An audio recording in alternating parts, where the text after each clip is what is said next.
In today's lecture, we will be answering the questions why people think the will of God for them in marriage is someone poor, not intelligent, or someone they will not like or are not attracted to. We'll also look at why Christians go ahead with toxic relationships or ignore red flags and still go ahead to get married. We'll look at why Christians marry purely for financial gain or materialism, why Christians make marital decisions in isolation or without conviction, and lastly, why Christians still marry unbelievers. Let's get into the lecture.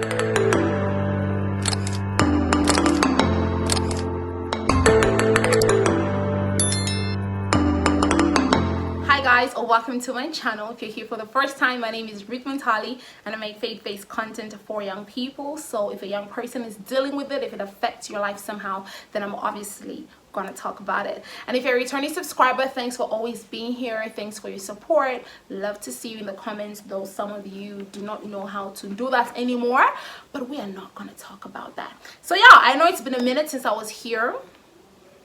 Let's just move on.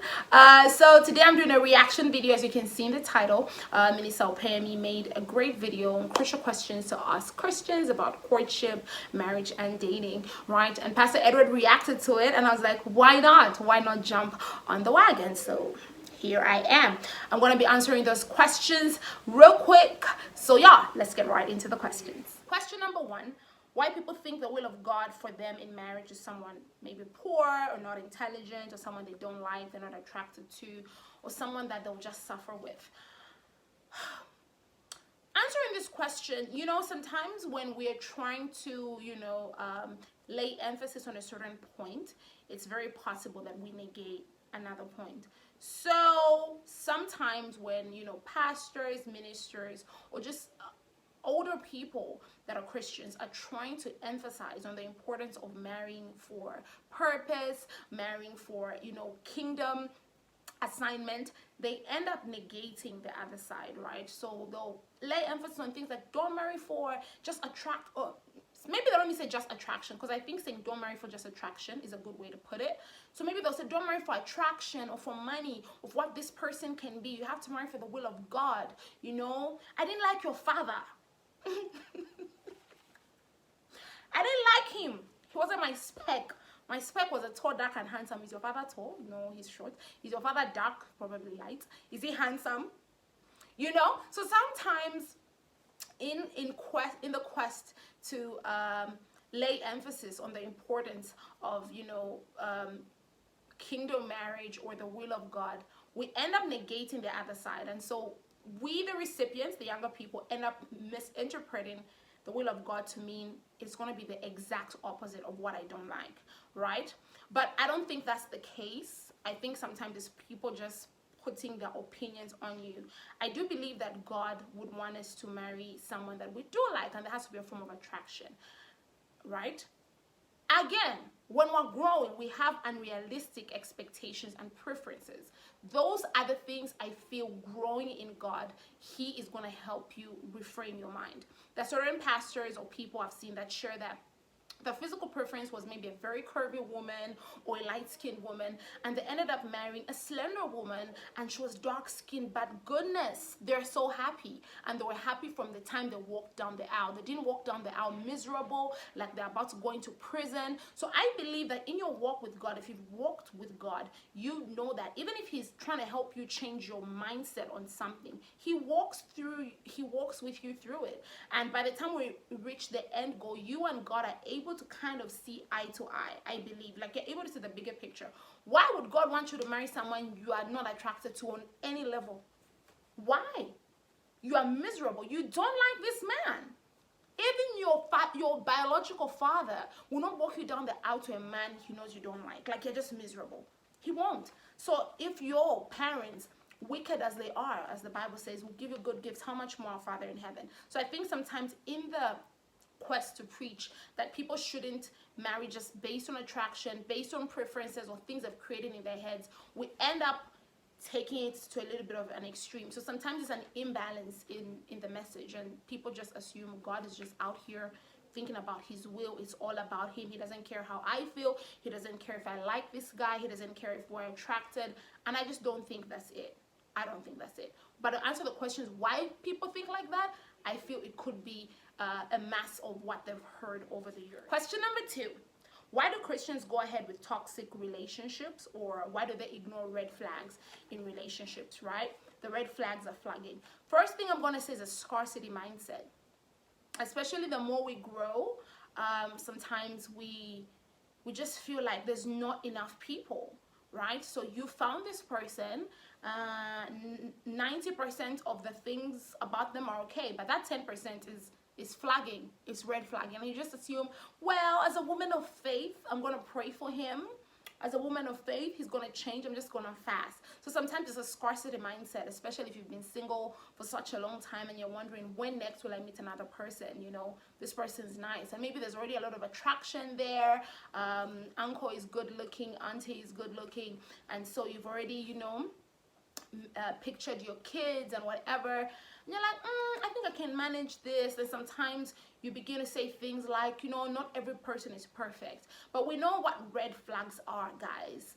The only thing you should still go ahead with in marriage is yellow flags. Things that can be worked on. But red flags, uncle is beating you before marriage. He's beating you. Why are you still there?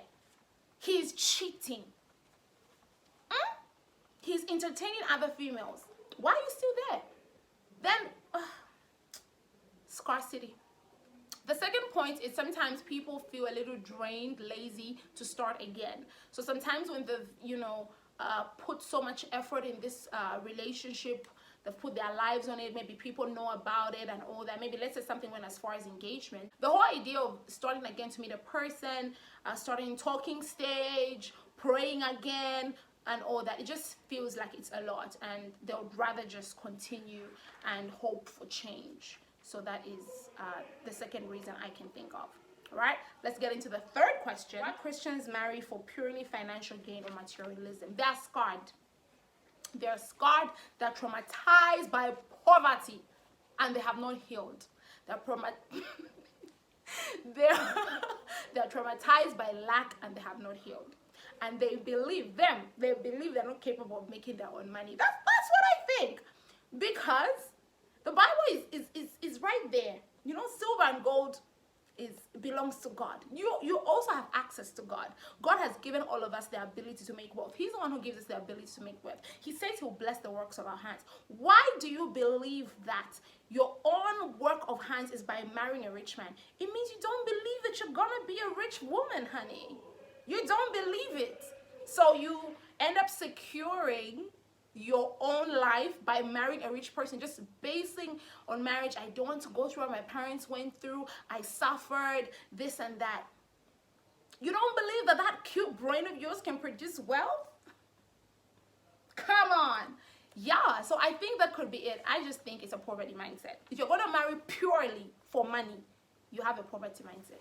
You don't believe that you can make that money, right? There's something Pastor Edward said. If this person is God-fearing, they're clicking the boxes, and they're rich, come on. Yes, sure, why not?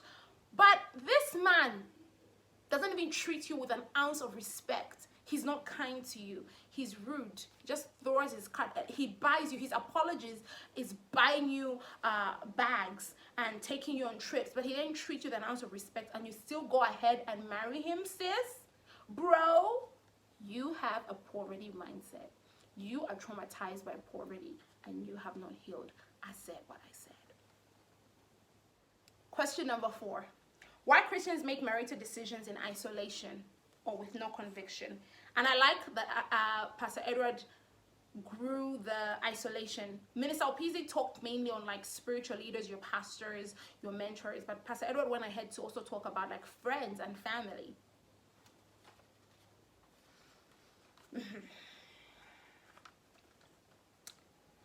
They know something's wrong. Honestly, I just feel like if I'm gonna meet a guy and I don't want to take him to my mentor, like from a mentor to check and whatever, it's because I know something is wrong and I know my mentor will find it. But I have decided that I'm tired of being single and I go ahead. I think they know something is wrong, because if you've been trusting this person with other decisions, you've been running, and guys, when we say making this decision with your pastor. We're not saying they're deciding for you, right? That's not what we're saying. Ultimately, you make that decision, but they're just giving you guidance. So when people don't come for guidance, they know that something is wrong and they don't want you to find the wrong. Or they've gone about it the wrong way and they know coming to you about it, if you're spiritual, you're going to pick one or two. Do you get it? So they do that. So yeah. With friends, I don't know. People have different ways of doing things. I know people, the minute they're about to get married, they cut their friends off. You've been sharing things with your friends, but when you're about to marry, you stop sharing. I don't know. Maybe they think the friends are jealous because maybe they're still single. Or, I don't know. I don't know why. But I'm just assuming that maybe they think something is equally wrong and the people will pick something on it. Or they're being protective of the fact that somehow they know that this thing is not right. There's something off. They feel something off-ish and they just don't want someone else to confirm it, right? So I guess that's it. I feel like they know that something is off.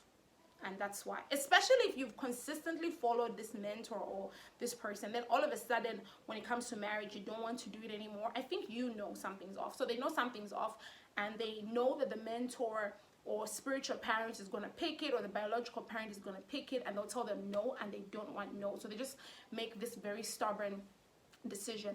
And most of the times people who make marital decisions in isolation, it doesn't usually end well. I know of someone, the person was talking to a father figure. The father figure was like, no, there's something off here. And I think when it comes to things like that, just take out time. If you already set a wedding date, then relax and just try and find out what they're going on about. Don't just ignore it. If you know I'm grown, I can make that decision by myself. Try and see, what are they saying? What are they trying to say? Especially if these people have always had you at heart, right? So yeah, I think sometimes they know something's wrong, but they just don't want anyone to confirm it and they don't want anyone to advise them about it, so they just go ahead. Lastly, why Christians still marry unbelievers. I have a group that I'm a part of, and we once had this conversation, and someone was asking, what if the person is morally upright and stuff like that, and they're good, he's a hard worker or she's a hard worker, but it's just that Christian part, and we are children of God. I'm just gonna say this with my chest. Any Christian that marries an unbeliever, you are a baby. Finito. That's all I'm saying. You are a baby. You haven't been reading the Bible, or you are hurt. You are wounded by the church and you refuse to heal. You are bitter. Those are only because I don't get it.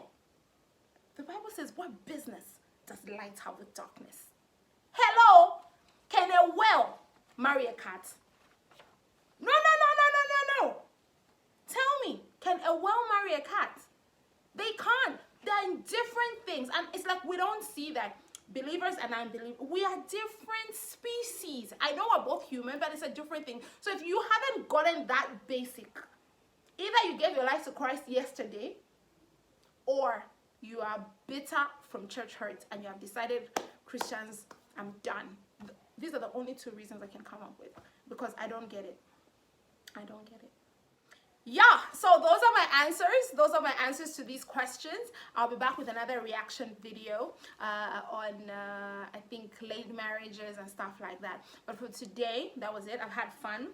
Please, like I said, these are my opinions shaped by what I've heard, read, and all that. But some you can see I'm a little extra passionate. So yeah, if you're not subscribed, please do the needful. You subscribe. Just do it. It's free. Yeah, and you guys can also just leave in the comments why people would do certain things with these questions, right? So yeah, so until my next video, guys, it's goodbye and God bless.